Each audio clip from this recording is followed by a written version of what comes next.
Hi, everyone. My name is Michael Bartlett, Master Metaphysical Astrologer, and I am the author of Astrological Mavericks. Do you have what it takes to change the world?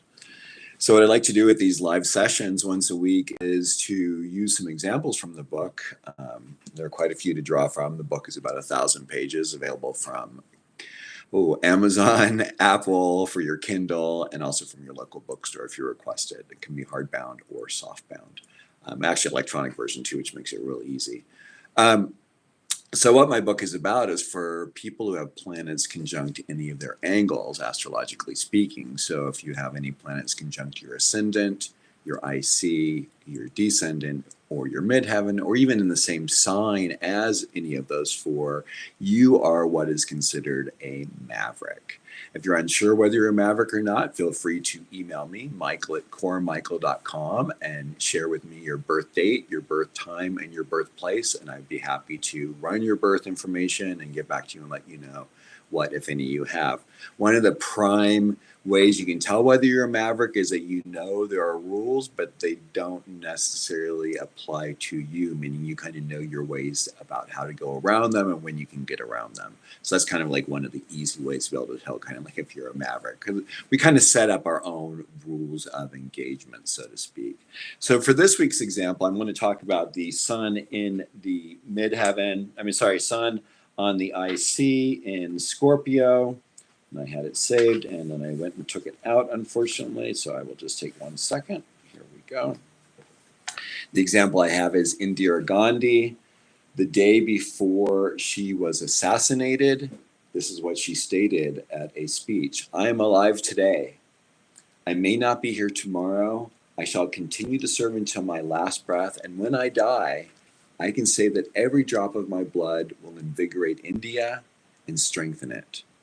Adding, even if I died in the service to the nation, I would be proud of it. Every drop of my blood will continue to contribute to the growth of this nation and make it strong and dynamic. And unfortunately, the next day she was assassinated.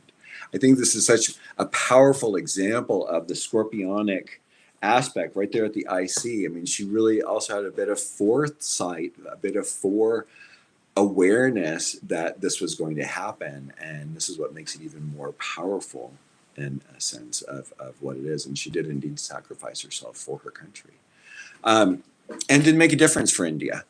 The other two examples I'm going to use aren't about their sun on their IC, but both of them have the let's see, what do you call it? The Mercury and Venus on their IC in Scorpio.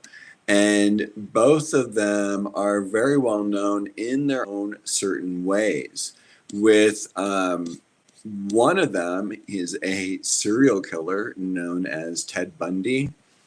He had Mercury, Venus retrograde in Scorpio with the planet Jupiter, whereas his birthday mate, in a sense, Richard Carpenter of the Carpenters, had Venus, Mercury, Mars, and Jupiter all direct in Scorpio on the IC. Ted Bundy, I wonder sometimes with that retrograde Venus whether this was an aspect of what it is that affected him. This is also, of course, we're just singling out one little tiny aspect of the chart, but showing how dynamic it is and how much it needs to be expressed. One thing that I find over and over again is for those of us who have planets on the angles is that those planets need to be expressed. The line that I continue coming up with is they cannot help but be blank, whatever it is. So when it comes to the deep, intense Scorpio, which on a lower level can be very manipulative and take advantage of people, which is what Ted Bundy did with his Mercury retrograde, his Venus retrograde, and his Jupiter there. I mean, it's quite a Pied Piper. I often think of Mercury in Scorpio as being a bit of a panty dropper or a jockstrap dropper, sort of a, it can be quite a manipulator, can really kind of get their way and have their way with people in a way that can take advantage. And so they have to really be careful about how they're using those energies. And when you look at Richard Carpenter's songs, Cannot Live a Day Without You, I'm trying to think of what some of the other song names are. I can open it up here and just see 1 second. Sorry about that.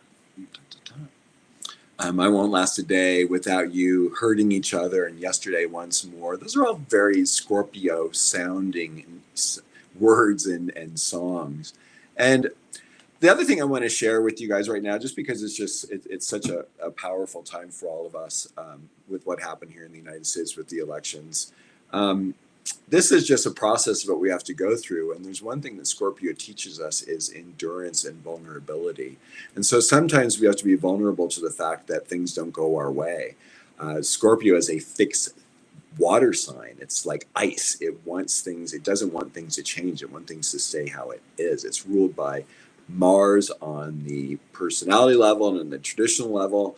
And on the modern level, it's ruled by Pluto. So there can be quite an intensity about them. And in fact, that's one of the things that they're known for. I would say both Richard Carpenter, Ted Bundy, and of course Indira Gandhi all fall into the category of intense individuals, people who really left a mark and made an impression on the planet. Do you have planets on your angles? How do you work with your maverick planets? I'm here to help support you in that way as we go through these times of change and readjusting ourselves to the new world order that's going to be falling into place now. We're going to need to be drawing on our strengths to work with ourselves and work with others in a way that will make it more meaningful and more depth. And I think this is where the scorpionic aspect is going to come in really handy. Please leave comments. Please share with your friends. Please like. I really like when people hit the like button. It's really not that hard to do. Just hit that little thumbs up. It makes it really nice.